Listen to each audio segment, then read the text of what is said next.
सुप्रभात, अभिनंदन। संस्कृत की आज की कक्षा में लघु व्याकरण उपविषय के अंतर्गत आप सभी का स्वागत है।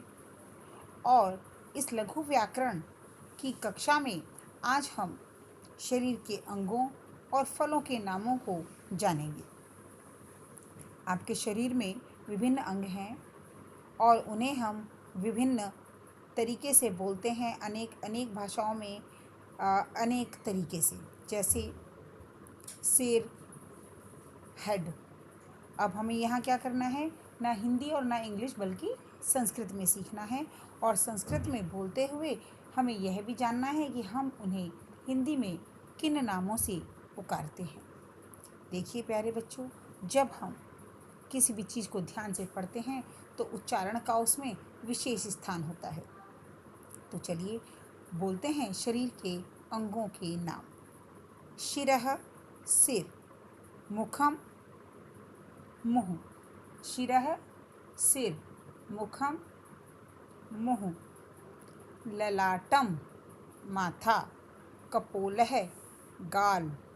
नेत्रम आँख, नेत्रम आँख। भ्रू भौं। पलकम पलक। नासिका नाक। ओष्ठः होठ। जिह्वा जीभ। समझ आ गया होगा आप सभी को। शिरः, मुखम, ललाटम, कपोलः, नेत्रम, भ्रू, पलकम, नासिका, ओष्ठः, जिह्वा। अब फलों के नाम। हम सभी को फल बहुत प्रिय हैं और अब हम इनके नाम संस्कृत में भी जानेंगे। सबसे पहले आप अपने मस्तिष्क को थोड़ा सा दौड़ाइए और देखिए कि आपको आजकल की ऋतु में कौन सा फल सबसे ज़्यादा अच्छा लगता है। जी हाँ, आप लोगों ने सोच लिया होगा।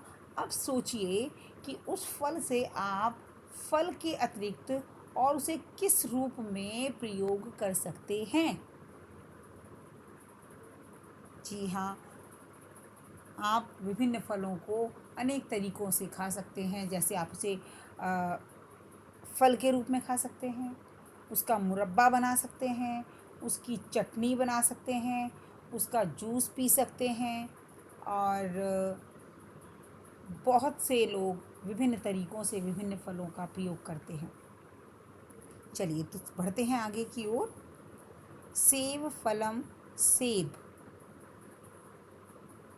जम्बूफलम जामुन। सीताफलम शरीफा। लीचिका लीची। क्षुदाहरम छुआरा। प्रियालम चिरौंजी। इक्षु गन्ना। मधुरिका मुनक्का। खरबूजम खरबूजा। मखानम मखाना। सेबफलम सेब। जम्बूफलम जामुन। सीताफलम शरीफा।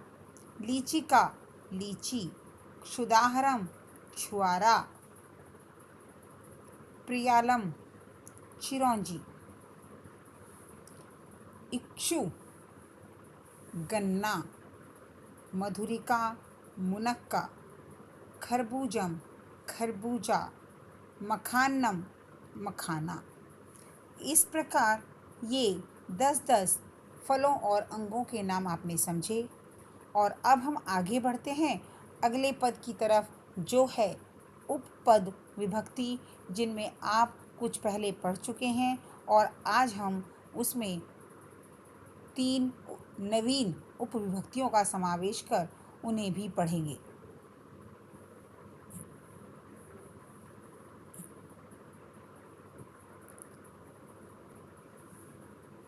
जी हाँ, उपपद विभक्ति, इसकी परिभाषा हम पहले ही पढ़ चुके हैं कि जो आश्रित विभक्ति होती है वह उपपद विभक्ति कहलाती है। जैसे उभयतः दोनों तरफ, नदीम उभयतः वृक्षाः सन्ति, परितः चारों तरफ, विद्यालयं परितः प्राचीरम अर्थात उभयतः, परितः, सर्वतः, प्रति, निक्षा आदि के योग में द्वितीय विभक्ति ही लगती है। प्रति, छात्र है विद्यालयं प्रति गच्छति। सर्वतः, सभी तरफ, ग्रामं सर्वतः, कृषि क्षेत्राणि सन्ति। निकषा, समीप, विद्यालयं निकषा उद्यानम् अस्ति।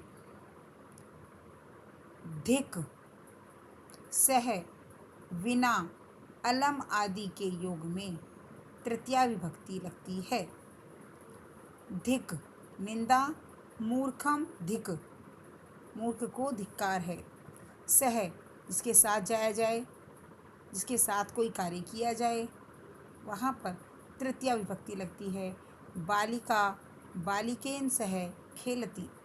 विना, किसी के बिना, यहाँ पर तृतीया लगती है, लेकिन पंचमी और द्वितीया का प्रयोग भी किया जा सकता है। ज्ञानेन विना जीवनम वृथा। अलम, वारण, विवादेन अलम मतलब मत करो, अलम मतलब मत करो। नमः, नमस्कार, जब किसी को नमस्कार किया जाता है तो नमः के योग में हमेशा चतुर्थी विभक्ति ही आती है। पितृदेवाय नमः, ओम नमः शिवाय, इस तरह से। बहि, बाहर, विद्यालयात् बहि बालकाः क्रीडन्ति खेलन्ति। ऊपरी, ऊपर, षष्ठी विभक्ति। वृक्षस्य उपरि मर्कटाः सन्ति। अधः, नीचे, फिर षष्ठी विभक्ति। मैं पेपर, षष्ठी, काके की, वृक्ष के ऊपर, तो संबंध हो गया ना, वृक्ष के नीचे संबंध कारक, षष्ठी विभक्ति। अधः और ऊपरी के योग में षष्ठी विभक्ति का प्रयोग। वृक्षस्य अधः पथिकः उपविशति, पेड़ के नीचे पथिक बैठता है। अन्तः, भीतर। विद्यालयस्य अन्तः छात्राः पठन्ति। विद्यालयस्य अन्तः छात्राः पठिष्यन्ति। एक बार इसे समझेंगे दोबारा से। उभयतः, परितः, सर्वतः, प्रतिनिक्षा आदि के योग में द्वितीया विभक्ति का प्रयोग होता है। धिक्, सह और विना के योग में, साथ ही अलम के योग में तृतीया विभक्ति का प्रयोग किया जाता है। जिसे नमस्कार किया जाए उसमें चतुर्थी, बाहर, ऊपर, नीचे अर्थात स्थिति बताने में, या अंदर, अंदर, बाहर, ऊपर, नीचे, अंदर, बाहर, ऊपर, नीचे, इन चारों स्थितियों में षष्ठी विभक्ति का प्रयोग होता है। इस प्रकार विभिन्न उपपद विभक्तियाँ मुख्य विभक्ति पर मुख्य जो हमारी क्रिया होती है उस पर आधारित होती है, और उसमें इसी आधार पर हम विभक्तियों का प्रयोग करते हैं कि किसके साथ कौन सी विभक्ति लगती है और लगनी चाहिए। इन सभी उपपद विभक्तियों को आप न केवल अपनी उत्तर पुस्तिका में लिखेंगे, बल्कि वाक्य निर्माण द्वारा उसे समझने का प्रयत्न भी करेंगे।